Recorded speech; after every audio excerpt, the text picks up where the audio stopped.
This is my grandpa. We all call him Papa G. He was the most amazing person I have ever met. He was the most sweetest and kindest human being ever. Every night, we used to call him to bridge the gap of 8,000 miles between Maui and India. And we also used to visit him every year over the summer. So, in the spring of my sophomore year, my mom got a phone call from a family friend. And he said that my grandpa wasn't feeling too well. And to be honest, I really wasn't worried because my grandpa was a tiger. He was this invincible superhero. And I always knew that whenever he got sick, he would always brush it off and, get better within just a couple of days. And during one of our nightly phone calls, he said to me in Hindi, "Mansa, ab mere mein power nahi reh gayi," which meant, "Mansa, I don't have the power to fight back anymore." Now this really shook me because I didn't expect it at all. So within just a couple of days, my family and we all got ready and to fly, so we had a layover in California. And the layover was supposed to be just for a couple of hours. But before leaving, we found out that my passport had expired. So that meant that that layover of just a couple of hours was now going to be a layover overnight. So we did everything. When we got there, we went to renew my passport. And in the morning, I found out that it was ready, so we went to go get it, and then we were getting everything ready in the hotel, and just a couple of hours before our flight, which was around midnight or maybe early in the morning, my mom, she gets a text from the same family friend. And the family friend wrote, and my mom read it out loud, "Mohan uncle is no more." This was really devastating, and especially because this, I don't know if y'all remember, but this was just before that big wave of the pandemic hit India, and hundreds of thousands of people died within hours and days. So we weren't even able to go to India to perform the cremation and all of the rituals. But last summer, we were able to go, and we went to the Ganges to perform the last rites that we were able to. This experience, the loss of my grandpa, really prompted this thought in my mind, and it still is always there. What if I wasn't so far away from him? If I was closer to him, then maybe I could have been there and done something to save my grandpa. But this experience has really prompted me to start the Red Cross chapter here at SeaburyHall. And that's what we did about 2 years ago. And basically, this experience has also showed me how frequent such events are. And this knowledge of the frequency has allowed a single mission for me to arise, which is that my small community should harbor the skills to save a life. In the United States, someone has a heart attack every 40 seconds.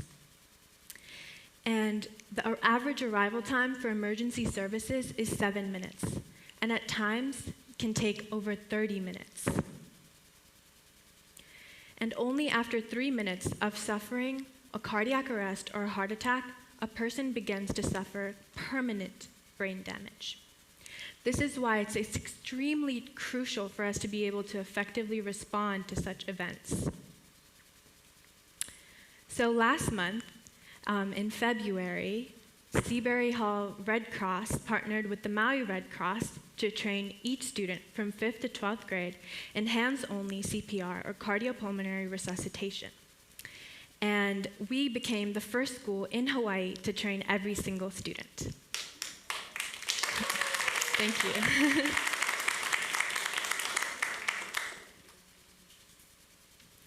So I want you all to know that our hard work and dedicated efforts may save thousands of lives in the future, because these young students, anywhere they'll go, they'll know how to respond to such events. And that in and of itself is something beautiful indeed. So I'm telling you all of this today because I want to inspire you to learn CPR yourselves. So today, before I demonstrate hands-only CPR, I want to tell you a little bit more about it. So hands-only CPR consists of only compressions. So I'm sure you all must have seen CPR performed with rescue breaths, but this one doesn't have it. And there's a few reasons why, for example, the American Heart Association said that it can be sometimes more effective than CPR with rescue breaths. For example, suppose you go outside and you see someone, you hear screams and you see someone collapse right in front of you. So you can, because you just saw them, you can gauge the time that they've just collapsed, and you know that their body still has oxygenated blood in it. And so we all know that blood carries oxygen, right? And your heart is what pumps your blood to the rest of your organs. And so that's what allows you to survive. Now, during a cardiac arrest or a heart attack, the heart's rhythm is disrupted. So during a cardiac arrest, your heart stops beating, and during a heart attack, the blood flowing to your heart's tissue can be interrupted, and it's not getting enough blood. So essentially, with hands-only CPR, you're trying to put pressure on the person's heart to mechanically push blood in and out of the heart for it, because it's not working properly. And so basically, this is just an image of the heart and how it would flow in and out of the body. So now I would like to show you how to perform hands-only CPR.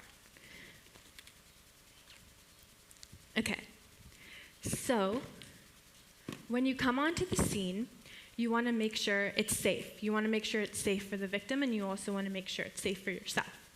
So once you've established that, you want to see if the person is conscious or not. So you'll go down and you'll tap on their shoulder and say, "Excuse me? Hello?" And if you know their name, you'll tap on their shoulder and say their name.